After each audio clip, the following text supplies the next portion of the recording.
Bom, pessoal, hoje nossa aula de arquitetura e abordar um pouco da arquitetura moderna e pós-moderna, já que ao longo desde a pré-história até recentemente no modernismo, até ali na virada do século, nós também vimos os movimentos arquitetônicos ao longo da história da arte. Então, hoje a gente vai ver moderna e pós-moderna.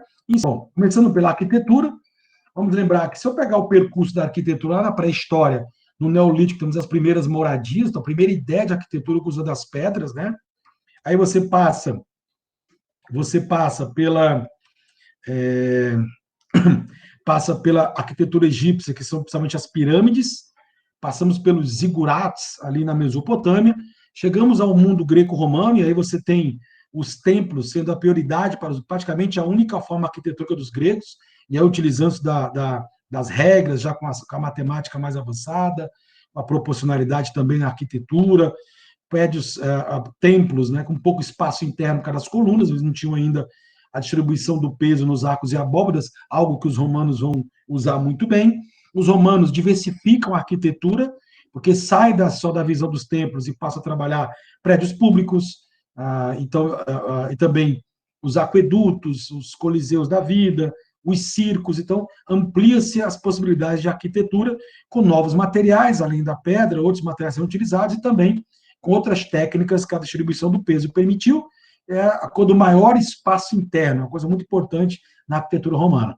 Na Idade Média, a única e exclusivamente forma arquitetônica foram as igrejas, as bizantinas, com todo o luxo que podia ter, né? Depois mesclando a característica islâmica com a característica cristã, as românicas mais horizontalizadas, enquanto as góticas verticalizadas, com o uso dos vitrais espetaculares e com a ideia das três rosáceas, dos três portais. No Renascimento, praticamente nenhuma mudança em formas arquitetônicas, um Ctrl-C, Ctrl-V do período greco-romano, pouquíssima construção, mas eles trabalharam muito mais com o aspecto interno das construções, fazendo literalmente reformas, dando um design diferente a algumas igrejas da Idade Média e a outros prédios ainda herança da cultura greco-romana. No Barroco, as igrejas menores, então, igrejas lembram mini-góticas, lembrando nessa perspectiva, bastante rebuscada com esculturas nas entradas. Passamos pelo Rococó, não temos ali praticamente nenhuma grande diferença de arquitetura. No neoclassicismo, uma retomada de templos e de igrejas cristãs, mas sob todo o projeto greco-romano, então a famosa igreja católica de Santa Madalena, lá na França, em Paris, cuja entrada você jamais diria que é igreja católica, porque parece um templo greco-romano de deuses, mas aí a arquitetura diferenciada. No romantismo, temos as igrejas neogóticas, uma horizontalização, mas com as torres góticas ali, e os vitrais voltando. No realismo, a arquitetura de funcionalidade, então também prédios, torres, algumas como a Torre Eiffel ficam bastante conhecidas. Aí no impressionismo não temos, e na Arte Nouveau, uma grande mudança, porque a arquitetura trabalha ao mesmo tempo com aspectos internos e externos, com muitas ondulações, com muita assimetria e muita preocupação com o objeto decorativo da coisa. E a novidade na Arte Nouveau, que os modernos também vão fazer uso, é o vidro sendo usado em larga escala. O vidro e também o cimento, né? Digamos, já começa a surgir essa possibilidade do concreto, e aí o modernismo vai abraçar bem essa ideia. Arquitetura do grego, né? Primeiro, principal construção.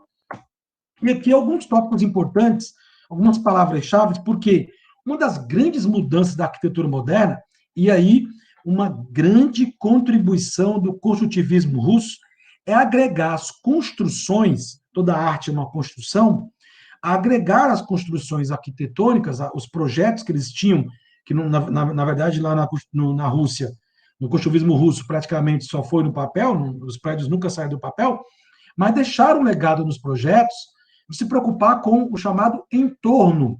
Então não é só a obra em si, mas o que agrega ao redor da obra, o contexto que a obra, em termos de ambiente e espaço, está inserida. E aí entra a expressão urbanismo. E o modernismo pega essa ideia, junta o urbanismo e acrescenta o paisagismo. Então você vai ter arquitetura, urbanismo, paisagismo, esse tripé sendo trabalhado a partir aqui do modernismo. E aí os verbos-chave, né, as palavras-chave para a arquitetura, criar, planejar, organizar e ordenar espaço, obviamente, tudo pensando no contexto cultural, humano e, principalmente, obviamente, no primeiro momento, até econômico do modernismo. Era necessário, com o crescimento das cidades, verticalizar as cidades, mas fazer projetos o mais econômicos possíveis. Então, a gente vai já ver a diferença entre o que é moderno e o que é pós-moderno. Robert Venturi, que faleceu há 2 anos, um dos grandes nomes da arquitetura americana.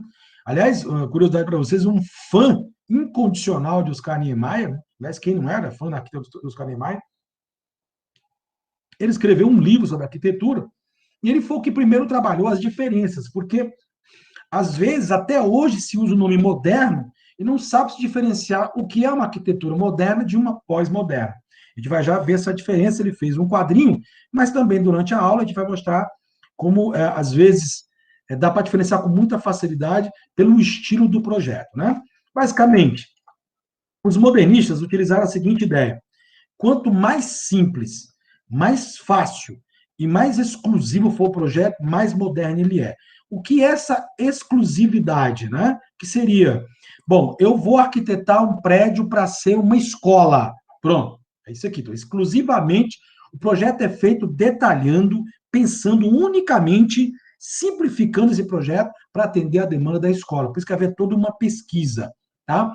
Para isso, o projeto deve ser o mais simples, o mais claro possível, a fim de que a integração entre a ideia de quem elaborou o projeto, de quem encomendou o projeto, e o processo final dele esteja integrado tanto com a paisagem como um aspecto urbano onde ele está inserido. Sim, porque a arquitetura é praticamente urbana, né? O foco aqui, no primeiro momento, são as grandes cidades, as grandes capitais do mundo. Nós vamos ter um boom de prédios modernos em Nova York. A Europa já estava começando, mas os prédios de Art Nouveau já não atendiam mais a demanda, porque eles eram muito bonitos, mas eles eram estruturalmente menores. Preciso fazer prédios maiores, daí vão surgir os arranha-céus, mais econômicos para fazer o investimento. O pós-moderno já cai logo por terra essa ideia de exclusividade e vem uma outra expressão, que é o oposto. Aqui, esses termos aqui são termos técnicos, tá? A inclusividade aqui não é porque tem inclusão social, é aquela rampinha do deficiente, não é isso. A inclusividade é que o projeto que é feito, ele pode agregar várias finalidades. Olha, eu vou fazer aqui um prédio, ele pode ser funcional para uma escola, ele pode ser funcional para uma academia, ele pode ser funcional para uma fábrica. Então, eles pensavam em projetos mais amplos, tá? Mais inclusivos. Por isso que as ideias são mais complexas também. Como no pós-moderno não havia essa preocupação, e o pós-moderno aqui na arquitetura não é nem pós-anos 60, mas pós-anos 70, e aí uma coisa interessante, apesar de começar a arquitetura pós-moderna, não acabou a moderna até hoje. Você faz prédios funcionais com a perspectiva do moderno, usando concreto aparente, usando simplificação geométrica. Até hoje, as duas convivem tranquilamente. A diferença é que a arquitetura moderna exigia que o projeto fosse completamente inovado e não aceitava nenhuma influência de qualquer projeto arquitetônico dos movimentos e estilos artísticos anteriores. Já o pós-moderno vai agregar bastante isso. Presta atenção uma coisa. Vamos lembrar da arte pós-moderna? Daquelas características, né? Enquanto o modernismo buscava as vanguardas ser o novo, o pós-moderno disse, não, a gente aceita também pegar o que é antigo e fazer uma renovada. Até na arquitetura, você vai ter momentos de renovação de projetos arquitetônicos anteriores. Então, a inclusividade aqui também é nesse sentido, tá? Hibridismo, que você vai ter mistura de inúmeros materiais e formas arquitetônicas distintas. Então, olha que essa palavra também está na arte pós-moderna em termos de pintura, né? Tá bom? Essa vitalidade emaranhada, ela é uma metáfora, ela é um sinônimo de hibridismo. Você misturar várias, você vai ver isso na prática, misturar várias possibilidades envolvendo materiais de construção, envolvendo tipos de projeto, envolvendo tipos de geometria e até mesmo tipos de cores diferentes na mesma ideia, na mesma construção. Ambiguidade e tensão, porque enquanto o moderno é um projeto único, simples, né, sem muito adorno, aqui você vai ter bastante mistura, bastante influência de ideias que lá no modernismo não seriam aceitas porque elas vão custar um pouco mais. Então, a galera aqui do pós-modernismo não está preocupada com dinheiro, não. São mais bem elaborados projetos, são mais, entre aspas, estranhos e bem mais desafiadores em termos de lógica, né? É uma coisa interessante. Hoje vive-se uma disputa no mundo, no mínimo vocês vão ver aqui, eu vou falar para vocês imagens, interessante, né? Quem faz o prédio mais curioso, né? Então, hoje, antigamente, essa disputa era meio ali na Ásia. Malásia com Singapura, Singapura, Malásia com Pequim na China, Singapura, Malásia, Pequim na China com Hong Kong, com Taiwan, com Seul, mas hoje a galera do Oriente Médio entrou, e a galera entrou, foi valendo mesmo, Arábia Saudita, a Abu Dhabi, ela está investindo em projetos, no mínimo, curiosos, que vocês vão observar alguns aqui. Mas já já temos slide só para um, para outro, a gente faz mais considerações. Mas a moderna, e tudo começou com a escola de Bauhaus, que faz uma transição, na verdade, do século XIX para o século XX, e começa a investir em prédios mais úteis e econômicos. Aí vem a palavrinha funcionalidade. Aí eu quero lembrar com vocês aqui. Onde foi a primeira vez que nós falamos dessa palavra funcionalidade na arquitetura? Lá em Roma. Então, os projetos da arquitetura moderna, eles trazem à tona essa ideia. Primeiro, para que eu vou fazer essa construção? O projeto atende o quê? Isso aqui vai ser para isso. Daí vem a unicidade, a exclusividade. O próprio prédio onde funciona essa escola, uma das maiores escolas de arquitetura do mundo, né? Lá lecionou Le Corbusier, os grandes mestres da arquitetura moderna. O prédio já é um exemplo de moderno, tá? Horizontalizado, você observa aqui, muito vidro e o concreto, que são as bases, que você não tinha essa possibilidade. Então, sustenta muito mais tempo e permite uma diminuição dos valores. Outras características importantes. Para o modernista na arquitetura, renovar é preciso. Então, zero de chance de aproveitar qualquer projeto arquitetônico que já tenha ocorrido, mesmo que ele tenha sido interessante. Tá? Não aceita forma, rompe completamente. Outra grande característica, e a escola de Bauhaus é necessária para isso, né, é assumir duas concepções importantes, aqui do Mies van der Rohe e de Louis Sullivan, que também foram grandes simpatizantes da escola de Bauhaus. Qualquer projeto moderno tem que começar com essas duas premissas. Menos é mais e a forma é função. Eu vou fazer um prédio para ser uma indústria de calçados. Aí, fulano, você precisa ser grande, é alto, é baixo, como é? Tá. Então, a forma atende à função. E menos é mais, por quê? Deve ser o mais simples para poder economizar o máximo possível em uso de materiais. Então, os modernistas inovam criatividade, mas com o menor custo possível de produção desses projetos. Formas simples, geométricas, e aí vem, não há preocupação alguma. A galera do moderno não está muito preocupado com o aspecto decorativo. Tá? Ornamentação que a gente viu na Arte Nouveau, a galera não quer aquilo. Quero saber se ele é útil, funcional e principalmente econômico. E aí o moderno explode as possibilidades, porque se a gente até então, os prédios eram, os projetos eram mais para atender ou igreja, ou prédio público, ou alguma situação de homenagem, no caso, à religiosidade como um todo.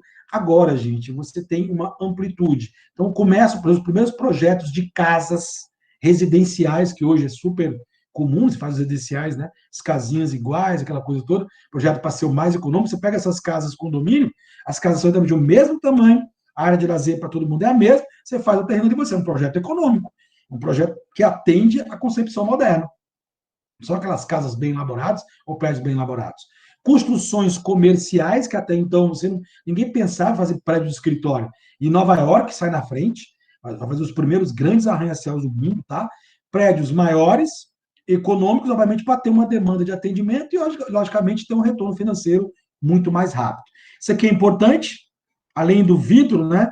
O aço ganha um grande espaço, o homem já domina a produção do aço, tem industrialização do aço aqui, e o concreto armado, que permitia o uso das vigas, então, um reforço maior nas construções.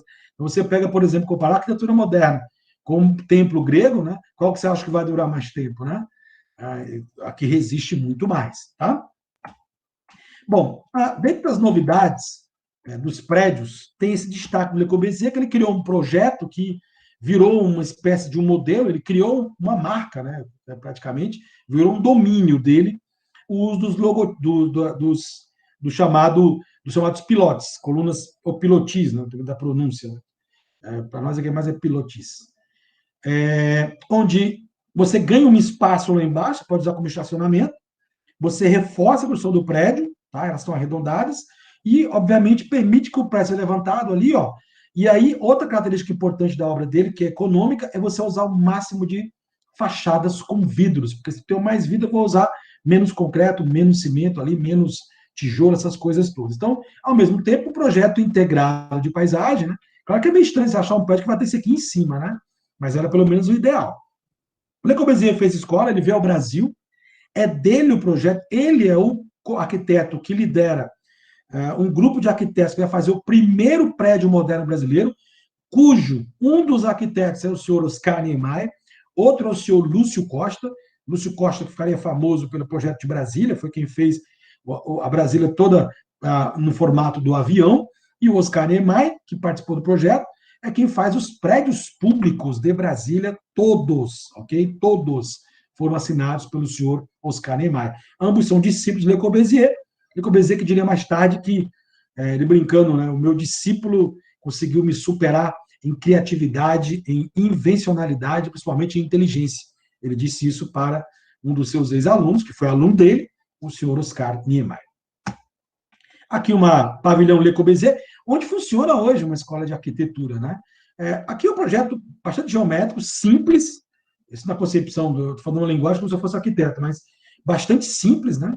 Todas as formas geométricas bastante enquadradas, uso do vidro, tá? Que é uma característica. E aqui, ó, projeto de paisagem, porque para eles, essa parte aqui, fora do prédio, faz parte, o urbanismo e o paisagismo faz parte da concepção do arquiteto. Então, eles hoje, realmente, se você pensar, todo projeto, eu estou fazendo uma agora, já terminei para uma casa, eu lembro que a arquiteta falou, olha, vamos fazer aqui, agora, professor, o que o senhor pensa fora da casa, assim, tal? Eu brinquei, meu amor, se tem uma piscina, eu vou ficar lá, eu quero saber disso. Não, mas tem que ter um projeto, isso aqui é uma planta aqui, isso aqui é um jardim.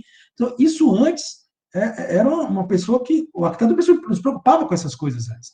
Então, ele está cada vez mais integrado. Então, quando você pede uma coisa mais elaborada, ela vai pedir ajuda de um profissional da área, porque já tem o paisagista, né? Inclusive, a gente vai falar hoje um dos maiores paisagistas do mundo, o brasileiro Roberto Bulemark, que trabalhou muito com Oscar Niemeyer, vamos falar dele. Então, os projetos Le Corbusier já traziam essa concepção. Não é só o projeto em si, é o entorno dele que tem que estar fazendo uma integração harmônica com a ideia.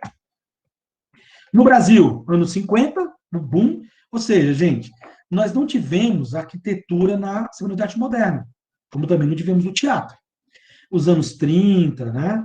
Ali ficou parado. O boom do modernismo na arquitetura brasileira é nos anos 50, com o Kubitschek, infraestrutura, prédio, construções, São Paulo, Rio, Brasília, e aí começa. Mas um pouquinho antes, a gente teve esse projeto liderado pelo Le Corbusier, e com alunos como Oscar Niemeyer, Eduardo Reid, Carlos Leão, Lúcio Costa e companhia, eles fizeram o projeto do primeiro prédio moderno brasileiro, que a gente vai já conhecer, que é o edifício Gustavo Capanema. Vamos falar primeiro dele. Esse monstro, eu botei muita informação aqui no slide, aqui eu quis botar também, para eu saber que ele fez projetos em mais de 20 países, né? Coloquei alguns aqui, a própria ONU, que a gente vai já ver, tá? E o Niemeyer é fenomenal. Ele começa a sua vida arquitetônica moderno, mas ele no Brasil, ele consegue ser bi. Ele é o primeiro grande nome da arquitetura moderna, e ele será também o primeiro grande nome da arquitetura pós-moderna brasileira. Tá aí, morreu com 105 anos. Homem duro. E deu tempo em 2002, ele assistiu à inauguração do museu que ele mesmo projetou. Foi convidado pela Prefeitura de Curitiba, né? E ele mesmo projetou o Museu Oscar Niemeyer. Tá, as influências dele, há três características importantes do Niemeyer. Racionalismo, projetos sempre muito racionais e geométricos. Funcionalismo e o uso das curvas.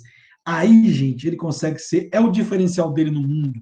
Conseguir, ao mesmo tempo, ser tão geométrico, tão simétrico, tão perfeito na projeção matemática dele e inserir as curvas. Ele era um apaixonado pelo barroco. Barroco é lá que surge a arquitetura com curvas, né? Ele conseguia fazer as curvas dele, como a gente vai já ver nos projetos, ele adora isso daí, tá bom? Bastante ousado, porque as curvas, você sabe que o excesso de curvas pode trazer um problema na estrutura. Por isso ele reforçava bem as estruturas, por isso o uso de pilotes em muitas obras dele, que você vai já ver. Outra marca dele é essa integração, e aí ele encontrou um parceiro fantástico, né? 90% das obras do Niemeyer são obras que foram trabalhadas com Roberto Bulemarx. É interessantíssimo. Tá aí o concreto armado, ele usa muito bem para dar até o reforço, tá? E o uso dos pilotes ou dos pilotis. Vamos conhecer os projetos? Esse é o edifício Gustavo Capanema. Só para rapidinho para vocês entenderem quem é Gustavo Capanema, né? Ele era o ministro braço direito do Vargas, amigo e ministro do Vargas. Aliás, também amigo do caso Monte Andrade. Os dois eram de Itabira, tá? Pra você ter ideia. O Gustavo e o Drummond. E o Gustavo Capanema era tipo o primeiro-ministro, assim, é o cara que mandava no governo, é o chefe da Casa Civil. Tinha muita moral. Então, homenagem para ele. Como o Rio de Janeiro era a capital do Brasil, os prédios públicos que eles usavam eram os prédios antigos, neoclássicos, ainda oriundos da missão artística, foram projetados. Né? E era preciso construir. Então, tinha o Palácio do Catete, onde ficava o governador, na época o presidente, hoje é o governador do Rio, né? E era um prédio neoclássico. E aí o Vargas falou: olha, pode investir aí. Trouxe o Le Corbusier e vamos embora. Projetou, e é um bom exemplo. Olha bem para esse prédio, daqui a pouco eu vou te mostrar a ONU em Nova York, vocês vão ver a semelhança, tá? Não é mera coincidência. Então, um prédio sustentado embaixo, ó, você vê que o prédio parece que está encaixado, né? Está encaixado aqui, ó, forma um L. Aqui estão os pilotos que liberam espaço embaixo. Você ganha esse espaço, seja para estacionamento ou para passar, né, entre o prédio em si. Aqui, ó, as janelas, que lembram, primeiro os pilotes, e aqui eu coloquei uma foto para vocês, né? Bacana, isso aqui é um trabalho belíssimo, feito pelo Portinari, azulejado, tá? Aqui os pilotes, aqui uma foto mais atualizada, recente, e as janelas em fita, que são essas horizontalidades, porque é para entrar claridade, né, e tal. E aqui funcionou durante muito tempo dois ministérios, o da Educação e o da Saúde. Aí, com a mudança da capital, obviamente, não ficou mais no Rio de Janeiro. Hoje funciona a Secretaria de Educação, ainda do Rio de Janeiro, o prédio foi cedido pela União para o estado do Rio de Janeiro, e também funciona um órgão ligado à FUNASA e à Anvisa, no Rio de Janeiro. Então, o prédio continua sendo aproveitado. Vamos agora para as construções fantásticas dele, né? Primeiro, vou fazer uma catedral. Pessoal, vou fazer uma igreja qualquer? Não, a minha igreja tem que ter esses arcos em curvas. Agora vem a questão, gente. Ele vai fazer uma transição. Esse projeto ainda tem características modernas, mas começa a apresentar traços pós-modernos espetaculares dele. Tá? Primeiro, nem parece que é uma igreja, parece que ela, aparentemente, que ela é pequena. E ele botou os sinos diferentes. Aqui está a cruz, os sinos estão do lado de fora, num projeto só para ele. Olha a questão das curvas. O que você vai ver aqui, esse tipo de construção, está lá no Palácio do Planalto, onde está o presidente da República, que caiu na prova do Enem, o Palácio do Planalto, né? A última questão da arquitetura foi do Niemeyer. Aliás, as três únicas questões da arquitetura no Enem foram do Niemeyer.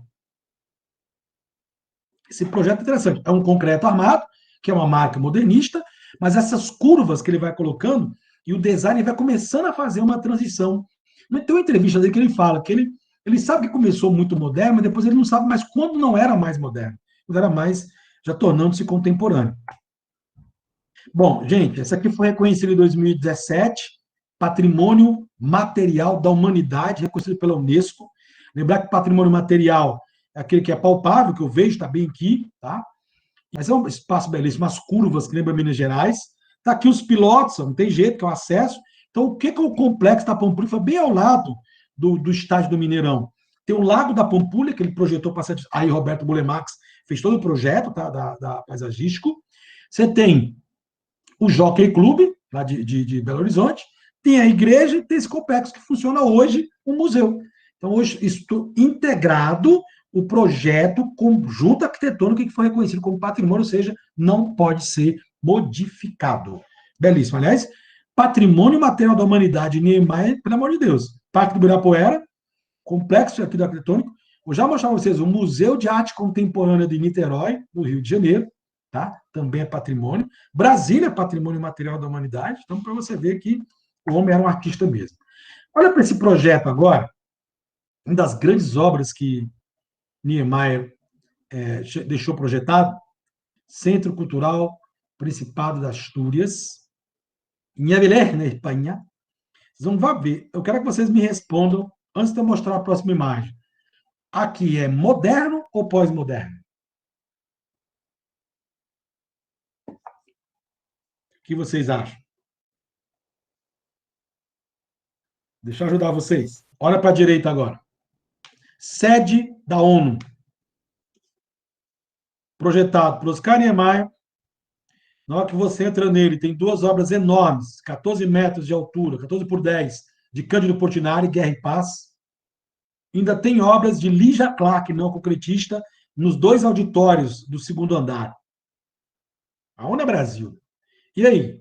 Agora dá para ter ideia, né? Eu não tenho dúvida que a ONU é arquitetura moderna. Mas o projeto de Centro Cultural Principal das Astúrias, ele tem características modernas e pós-modernas.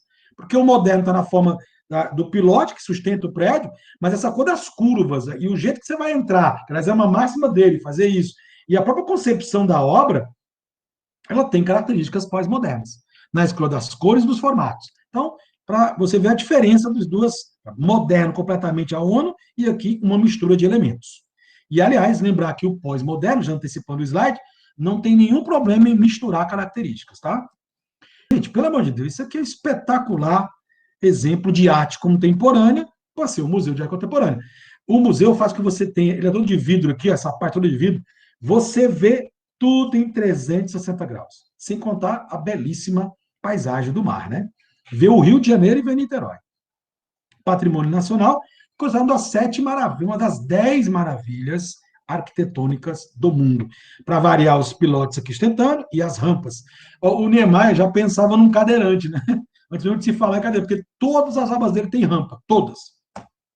E aí o museu que ele inaugurou lá em Curitiba, né? Espetáculo. Também não pude ir. Tinha uma viagem agora em maio para Curitiba, teve que ser adiado. E a viagem, além de ser uma viagem que é para uma formação continuada de professores que eu ia fazer, ela também deixei de comprar as passagens, 2 dias livres para curtir Curitiba, que é uma cidade belíssima, e ver esse museu, né? Olha só o museu, parece um olho, alguns lembram uma folha. Pois acredito que esse aqui é considerado, gente, mais de 15 mil metros quadrados, é considerado um dos maiores museus da América Latina, porque tem a parte de baixo. Para variar, você entra, tem a rampa, né? E esse espaço de vidro espetacular que reflete as nuvens aí, como você está vendo. Vamos para o pós-moderno. E olha essa frase que eu achei interessante do arquiteto japonês, Akito Kara. Eu já falar dele aí, que ganhou prêmios internacionais. O que é arquitetura pós-moderna? Ele falou arquitetura do caos controlado. O interessante é você dizer caos controlado. Aí cabe agora naquela coisa da ambiguidade, da tensão, da vitalidade emaranhada. Vocês vão ver que os projetos aqui são muito híbridos, é uma mistura maluca. Você não consegue perceber como é que esse prédio está de pé. Que ideia foi essa aí? Tá? Características gerais: pluralismo e hibridismo. Não tem problema nenhum usar referências dos estilos anteriores, então você vai ter momentos que você vai usar aqui ideias de outras escolas artísticas, sem nenhum problema. O moderno é que não aceita, mas o pós-moderno faz essa mistura sem nenhum problema e incorpora tudo isso a novas tecnologias, né? Tá aí, ó, obras estranhas, formatos irregulares, então não vai ter aquela simplicidade geométrica moderna, muita fragmentação, distorção dos projetos, as formas que são utilizadas, mantém-se o caráter de integração com o ambiente, então paisagismo e urbanismo aqui, estamos junto, mas uma preocupação muito maior com as questões ambientais e de sustentabilidade. E, de novo, eu tenho que citar o Oscar Niemeyer. Quando usar vidro como ele usa, como ele usou, já era pensando que aqui as janelas serão grandes, muito vidro, muitos materiais, e agora não só o vidro, nós estamos usando muito também um plástico mais durável, que parece um vidro, que é reciclável, e é mais barato que o vidro é algo caro, tá? Mas o Niemeyer também até isso ele pensava. Então, quanto mais luz interna, melhor, porque é economia de energia. Gente, tem um prédio, que eu não coloquei a imagem aqui hoje, foi feito em Abu Dhabi, que todo o vidro, o prédio é um prédio quase que parece um ovo, quase circular assim, todas são placas de energia solar. Então, já feito assim, você olha, você não acha que é, mas foi tão bem elaborado que você pensa que é vidro normal, mas são todas placas de energia solar. É 100% sustentável, tá? Apesar de usar materiais industrializados, quando usa, são recicláveis, beleza? Experimentação de muitas ideias, mistura de muitas possibilidades, tá? Esse hibridismo, para trazer obras extremamente inovadoras e interessantes. Comecemos. Eu achei essa mesquita um espetáculo. Olha o que é um exemplo de você misturar a tendência. A mesquita tem o seu padrão. Aqui a torrezinha, né, que é o minarete. Mas olha a inserção dessa obra bem aqui Olha por dentro que espaçamento, porque diferente das religiões outras que precisam ter espaço para sentar, no islamismo, pelo contrário, deixar o espaço vão livre, né? Cabe mais de 15 mil muçulmanos simultaneamente aqui dentro. É uma super mesquita na Malásia. A visão de cima da interessante, parece um guarda-chuva, né? Então, assim, é uma inserção pós-moderna num projeto arquitetônico que seria tradicional da mesquita. Vamos para onde agora? Fundação Luiz Vuitton, meus queridos. Olha esse prédio, que espetáculo. Foi inaugurado em 2014. Olha só isso, gente. É um emaranhado. Olha o que é uma vitalidade emaranhada. Parece uma coisa encaixada na outra. Um negócio muito louco, todo colorido, né? É interessantíssimo. E aqui, ó, Petronas Towers foi durante de 98 a 2004 as maiores torres gêmeas do mundo. Aqui em Teresina, nós temos em Teresina ali o River Tower, né? Que tem também essa ligação, mas não é tão grande assim, né? Mas já perdeu, né? O prédio de Singapura superou em mais 10 andares, né? Esse daqui. Estão disputando agora quem faz o maior prédio. Olha o projeto, olha que espetáculo você entrar no prédio, né? Olha todas essas águas. É o que eu falei, a arquitetura vai estar, desde o modernismo, totalmente integrado a aspectos urbanos e paisagísticos. Olha aqui o redor, né? Observe como foi tudo bem trabalhado aqui na Fundação Luiz Vuitton. Olha a água aqui, o projeto é espetacular. Eu adoro essa obra, eu já uso há alguns anos na minha aula, eu vou mantê-la, porque um prédio em forma de cesta é um espetáculo. Porque a empresa, o cara que fez a ideia, era dono de uma empresa de cestas, né? Decorativas. Até faliu, mas hoje o prédio pertence a uma escola, né? A cidade lá, dentro do estado de Ohio, a cidade comprou o prédio, foi leiloado, funciona escola, são 6, 7 andares, lá em cima tem um café. Então dá de pegar o prédio e levar para casa. Se eu levar, aquele é meu, né? Detalhe, gente, que foi das coisas curiosas, lendo revista de avião, eu passando e vi esse prédio e botar nas minhas aulas, eu até acho que uns 3 anos ou 4 anos que eu uso, mas é um projeto pós-moderno, você vê. Foi feito, ó, era uma fábrica, hoje é uma escola, atende a qualquer. É inclusividade, além de ser completamente original, completamente diferente, né? Até essas hastes, aço de ferro mesmo que foi feito. Curioso, né? O japonesinho aqui, ó, o Arata Izoki. Arata Iozaki. Olha essa, fez aqui uma homenagem aos mortos, né? É um prédio, aqui uma arquitetura que tem embaixo, funciona, mas o resto não é um prédio em si, é só arquitetura mesmo. Se fosse uma escultura dentro da arquitetura, nesse caso aqui, em homenagem às vítimas da Segunda Guerra Mundial. Já esse prédio aqui, olha o formato dele, uma arena, né, de espetáculo espetacular. Olha o formato aqui, uma visão de que outra visão, é o mesmo prédio, né? Veja a questão do acesso, que espetáculo, né? Diferente. Já pode funcionar para teatro, para ópera, para exposição de museu, então é bastante inclusivo, né? São várias as possibilidades, é bem híbrido a ideia do projeto. Esse estádio que eu acho interessantíssimo, esse time aqui, o time do Bursaspor, ele subiu de divisão, está na primeira divisão do Campeonato Turco, está até agora, ficou na quarta colocação no campeonato desse ano, e esse estádio dele é no mínimo interessante, né? Porque o mascote é o jacaré, e o arquiteto fez o estádio totalmente pensando. Interessante que essa parte aqui, ó, é por onde entra a torcida visitante, né? Então a ideia já de ser engolido pelo jacaré. Os caras pensaram em tudo. Espetacular. Vamos lá para o Marina Bay Sands, hotel vontade de ir para um hotel desse. A diáriazinha, só $5.000, mas tudo bem, né? Eu fosse para um hotel desse, só diária, eu não ia dormir, não. O negócio de dormir é um complexo absurdo. Olha o que é vitalidade maneada, inclusividade, gente. Ele é um hotel, aqui em cima tem a piscina da borda infinita, e é um barco aqui, é homenagem mesmo, porque a Malásia, a Singapura tem muita coisa da pesca, né? Lá em cima tem boate, tem restaurante, tem a piscina da borda infinita, 3 torres de prédio. Então são 2.561 quartos, tem um shopping, tem um cassino e tem um museu. Isso aqui é projeto de inclusividade, né? E belíssimo, né? Espetáculo. Em São Paulo, filho da Tomiotaki, que projetou o prédio do Instituto, que eu não coloquei aqui na aula lá de Tomiotaki que nós falamos, e esse hotel fica em Ibirapuera, interessante, onde o bar e o restaurante aqui em cima também é aberto, uma visão privilegiada de São Paulo, e ele teve que fazer nesse formato, que alguns chamam de um corte de melancia, né? Um semicírculo aí, um semiarco, como se diz na matemática aí, porque aqui é rota do avião de Congonhas, do aeroporto de Congonhas, então ele podia tem a limitação dos prédios, né? E ele fez esse espetáculo aqui. Interessante, tem uma praia de ônibus aqui na frente, você pode entrar e fazer só ir lá no bar. É muito bonito, né? Muito interessante, é um dos prédios mais curiosos de São Paulo, que tem poucos prédios pós-modernos em São Paulo, porque São Paulo é muito funcional, né? Tem que ser mais moderno mesmo. Eu vou fazer uma questãozinha, onde nessa questão, olha só as duas imagens. Deixei para falar para ele, Santiago Calatrava. Tem uma ponte na Argentina, no bairro de Madeiro, que é dele. O Oceanário de Lisboa foi ele quem fez. Um museu, que é o Museu Guggenheim, lá na Espanha, em Bilbao, que parece uma arca de Noé. E aqui, um espetáculo. Esse aqui eu pude visitar, entrar interativo, é maravilhoso. Olha o fundo lá, Ponte Rio-Niterói.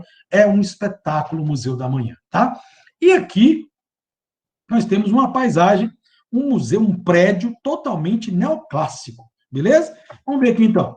Museus são espaços, onde é o Museu Nacional do Rio. Museus são espaços de produção e difusão de conhecimento, destacando-se pela arquitetura executada em determinado contexto histórico, social e geográfico. O exemplo 2 é uma arquitetura neoclássica, cujas características são pautadas no academicismo, uso da proporção e da clareza. Enquanto o texto 1 apresenta, ou seja, apesar de estar aqui os dois, qual é o foco da questão? É o texto 1. Então, olha para você comparar como são completamente diversas as arquiteturas. Tá? Valoriza o passado histórico, com ênfase na simetria. A letra A é um exemplo de concepção acadêmica, cultura greco-romana, um exemplo de qualquer arquitetura neoclássica ou mesmo romana. A letra A não serviria. Mais humana e ambiental, preocupada com a preservação de recursos naturais, utilizando de materiais de tecnologia. Deixa eu mostrar para você, todo esse entorno, tudo dentro do museu é reciclável, tudo dentro do museu, ele até a água, tudo é reaproveitado, gente. Eles pensaram em tudo aqui é sustentável, é um espetáculo. A mesma água que está aqui no jardim de fora, que tem uns jardins belíssimos com as piscinas, são as águas utilizadas aqui dentro, ou seja, tudo é pensado para otimizar os custos, tá bom? Então, letra B já é aqui a nossa respostazinha. Letra C, aparência quadrada e simétrica, na qual as proporções são baseadas em um módulo. Essa letra C, sabe o que me lembra? O prédio do MASP, São Paulo, né? Da Leone Bonardi, que é a arquiteta do projeto. É bem moderno. O prédio do MASP é um exemplo de arquitetura moderna. Letra D, retomada dos clássicos, pois o autor do projetou a perfeição, a beleza. Não, na letra D não tem essa retomada dos clássicos. A arquitetura contemporânea ela permite fazer retomadas, mas nesse texto aqui, no caso do coisa, não tem essa retomada, não. Tá? Letra D podia ser um pouco aí de neoclassicismo também. E a letra E, formato irregular. Opa! Formato estranho, né? Não é muito comum. Várias tendências, diversidade de materiais, privilegiando o aspecto contemplativo em detrimento funcional. Aí tem uma inversãozinha, porque foi feito para ser museu, então tem uma funcionalidade dentro dessa possibilidade.